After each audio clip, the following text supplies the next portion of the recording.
কাপ্তাই হ্রদের পানি বেড়ে যাওয়ায় খুলে দেওয়া হলো বাঁধের 16টি স্পিলওয়ের গেট। সকাল 8:45টার দিকে স্পিলওয়ের গেটগুলো খুলে দেওয়া হয়।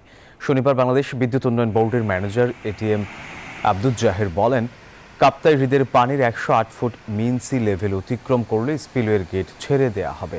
এজন্য ভাটি অঞ্চলকে জরুরি সতর্ক বার্তাও দেন তিনি। এদিকে কাপ্তাই হ্রদের পানি বৃদ্ধি পাওয়ায় দেশের একমাত্র পানি বিদ্যুৎ কেন্দ্রের উৎপাদনও বৃদ্ধি পেয়েছে। দর্শকের বিষয়ে আরও খবর জানাতে সরাসরি যুক্ত হচ্ছেন আমাদের সহকর্মী ফাতেমা জান্নাত মুমু। স্পিলওয়ের গেট খুলে দেয়া নিয়ে কর্তৃপক্ষ সবশেষ কি তথ্য জানিয়েছে জানাবেন। মাইক্রোফাইবার কটনের তৈরি ক্লিন মপ, যা ঘরের ফ্লোরকে করে ঝকঝকে পরিষ্কার। ক্লিন ফ্লোর মপ, সহজেই পরিষ্কার। ধন্যবাদ সোহাগ। আপনি যেমনটি বলছিলেন, আজকে সকালেই কিন্তু কাপ্তাই কর্ণফুলী জলবিদ্যুৎ কেন্দ্রের 16টি স্পিলওয়ে 6 ইঞ্চি করে খুলে দেওয়া হয়েছে। 6 ইঞ্চি দিয়ে প্রায় 9000 কিউসেক পানি কর্ণফুলী নদীতে ফেলা হবে।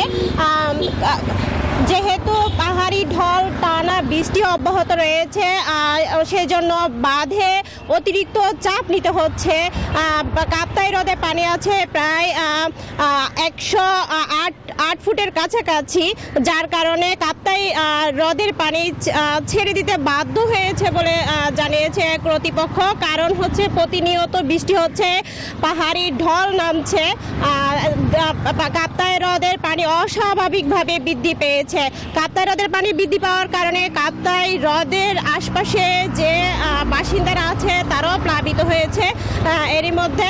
এবং যদি এই পানির চাপ বাড়তি থাকে তাহলে হচ্ছে এই কাপ্তাই কর্ণফুলী স্পিলওয়েগুলো খোলা থাকবে। 32,000 কিউসিক পানি কিন্তু কর্ণফুলী নদীতে ছাড়া হবে বলেছিল পিডিবির কর্তৃপক্ষ, কিন্তু আমাদেরকে জানিয়েছে কাপ্তাই হ্রদকে বাঁচানোর জন্য আসলে এই পানিগুলো ছাড়ানো হচ্ছে। কারণ কাপ্তাই হ্রদের পানির ধারণ ক্ষমতা আছে 109 ফুট পর্যন্ত।